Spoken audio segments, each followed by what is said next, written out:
Há um grande engano e uma mentira entre os cristãos. Nós devemos falar o que Deus fala, ensinar o que Deus ensina, não a nossa palavra nem a nossa vontade. Aqueles que não querem conhecer a verdade se afastam dos que falam a verdade. Os que querem seguir a mentira e o engano prosseguirão com seus falsos mestres, com seus falsos líderes, falsos profetas, falsos pastores. É uma escolha. Podemos chegar ao conhecimento da verdade ou podemos nos alegrar com as mentiras. Uma das maiores mentiras ensinadas no meio dos cristãos é sobre a casa de Deus, sobre o templo do Senhor.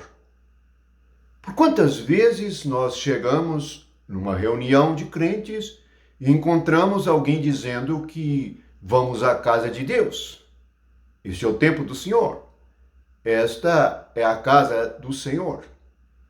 Mas vamos ver nas Escrituras sobre este assunto e a revelação que há na nova e eterna aliança por meio de Cristo Jesus. No capítulo 7 de Jeremias, Deus, já na antiga aliança, repreendia o povo que ia no templo, o qual trazia o nome de Deus, mas não praticavam a sua palavra. Assim, compreendemos que tanto a arca quanto o tabernáculo, posteriormente o templo, eram tipos e sombras de Jesus Cristo, com Deus dentro. Portanto, o templo é um tipo com Deus dentro. Mas a presença de Deus é em todo lugar e em todo tempo. O próprio salmista diz: como eu me ausentarei da sua presença, se em todo lugar que vou está o Senhor? Mas vamos ler um pouco no capítulo 7 de Jeremias. E Deus diz assim, a partir do versículo 3: emendai os vossos caminhos, as vossas obras, e os farei habitar neste lugar. Não confieis em palavras falsas, dizendo: templo do Senhor, templo do Senhor, templo do Senhor é este. Não é assim que nós ouvimos hoje nas pregações?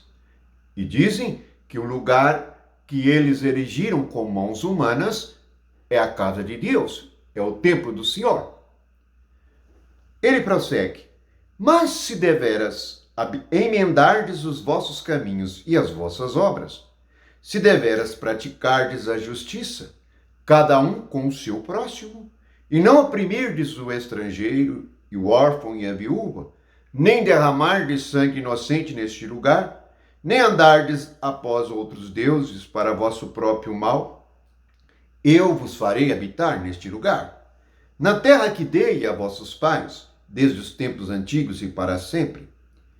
Eis que vós confiais em palavras falsas, que para nada vos aproveitam. Portanto, o que traria a presença de Deus e a bênção de Deus sobre o povo, e o que dá bênção e nos faz desfrutar do refrigério de Jesus Cristo, do Espírito Santo, é o nosso arrependimento, é a prática da palavra. Por isso Deus diz que devemos emendar. Emendar é nos corrigir, é mudar o nosso modo de falar, de agir. Portanto, não é para confiar naqueles que dizem templo do Senhor, templo do Senhor. Mas vamos agora ler no livro de Atos o que o apóstolo Paulo prega e ensina aos religiosos sobre os templos. Ele chegou ali no Areópago, em Atenas, e ele disse o seguinte no versículo 22 do capítulo 17 do livro de Atos. Então Paulo, levantando-se no meio do Areópago, disse: senhores atenienses, em tudo eu vos vejo acentuadamente religiosos. É assim que são os cristãos hoje, em sua maioria. São acentuadamente religiosos. Podem levantar de madrugada e orar. Podem jejuar dias a fio. Podem se sacrificar. Mas, se não praticar o que Deus disse, o que Jesus ensinou, o que os apóstolos ensinaram, de nada valerá isto.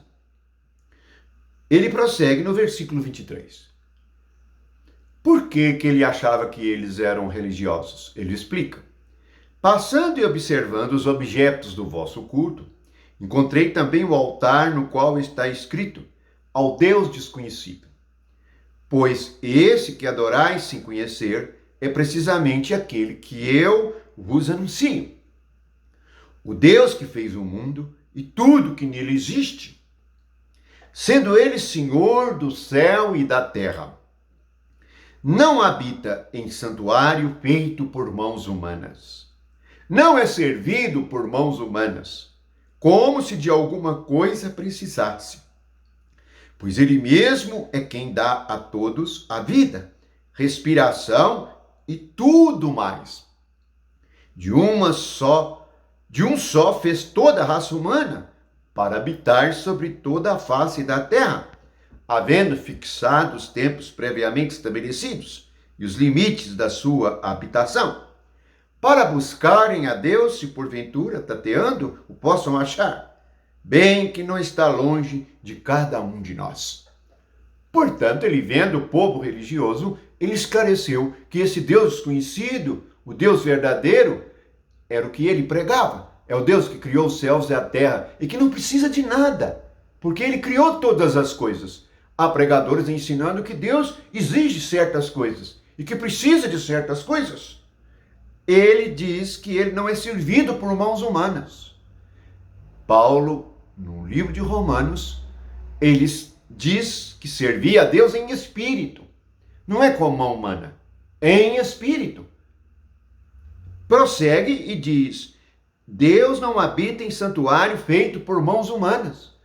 Lá já em Jeremias, Deus avisava o povo: se vocês não se emendarem e não mudarem a maneira de pensar e de agir, vocês não adianta dizer templo do Senhor, casa do Senhor. Agora, o livro de Atos é o princípio e o início da igreja. São as sementes sobre a igreja. Na carta de Pedro, também temos a verdade. A verdade sobre a casa de Deus, sobre o templo.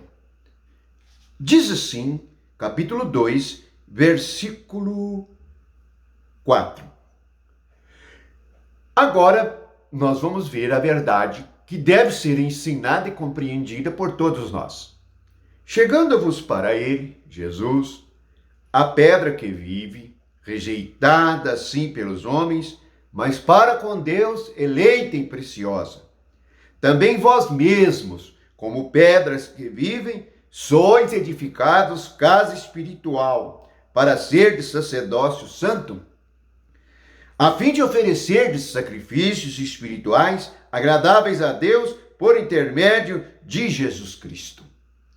Portanto, agora, nesta era, desde Atos, quando o Espírito Santo veio em Pentecoste e foi repartido a cada um, nós nos tornamos pedras vivas, sendo Jesus Cristo a pedra preciosíssima, a pedra de esquina, aquele que firma todas as coisas. E nós, quando reunidos, é que somos a casa espiritual. Não é casa física de tijolos, de pedras, de madeira. Creio que a palavra igreja foi muito estragada. Ela virou outra coisa. Originalmente, a palavra igreja significa tirado do mundo. Então, nós é que somos a casa de Deus. E Deus é nossa casa. É assim que está escrito. E esta é a verdade. Podemos completar lendo em Apocalipse 21, 22. No fim, a realidade plena da comunhão com Deus, descrita desta maneira. Na Nova Jerusalém, no versículo 22, diz assim: nela não vi santuário, porque o seu santuário é o Senhor, o Deus Todo-Poderoso e o Cordeiro. Bem, então, qual é o templo? É o Senhor, o Cordeiro. Devemos entrar em Cristo, entrar no Espírito Santo, viver em Deus, perceber sua presença, ter o seu refrigério, ouvir a sua palavra, ouvir a sua voz e obedecê-lo em todas as coisas. É assim que experimentamos a realidade. O mundo está rindo dos crentes por causa das mentiras, por causa dos enganos, por causa dos falsos profetas. Então, os homens incrédulos, eles prestam atenção nos erros. E assim, têm argumentos contra as Escrituras e contra a verdade. Mas se você crê e deseja conhecer a verdade, vá à Escritura. Está escrito. Abra, leia, confira. Vá ao Espírito Santo. Assim, nós não seremos enganados por esses falsos mestres que faz do templo, chamando de casa de Deus, para manterem as pessoas presas em suas doutrinas, em sua autoridade carnal, para fazerem deles negócio, como diz Pedro em sua carta. Na verdade, os que creem hoje se tornaram negócio. Vamos meditar. Se você deseja conhecer a verdade, medite na verdade. A verdade é o verbo de Deus, é Jesus. Ele é o nosso santuário, é o templo do Deus vivo. Amém.